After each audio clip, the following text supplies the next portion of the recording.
Piyozni kim tiqdi bu yerga? Men tiqdim. Nima endi piyoz tiqding endi? Ha, uyga sabzi qolmagan ekanda. Nima, uylanmoqchimisan? Ha, uylanmoqchiman. Qizing bormi yaxshi ko'rgan? Bor qizim. Pul bormi? Pul yo'q lekin. Ha, pul bo'lmasa baqlajon tiqsang ham foydasi yo'q bacham, tushundingmi? Ol buni.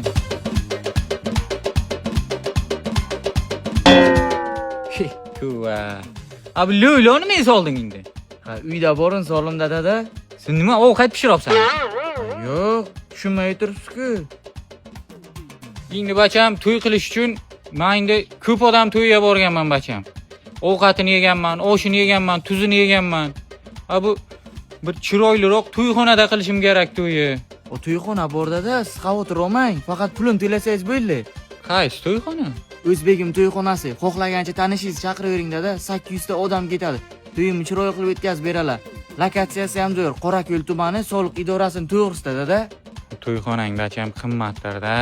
Qimmat emas dada, boshqa to'yxonalarga nisbatan arzon, servisi ham zo'r, zo'r xizmat ko'rsatadilar. Ha bir o'ylab ko'ring, itga javobini aytaman.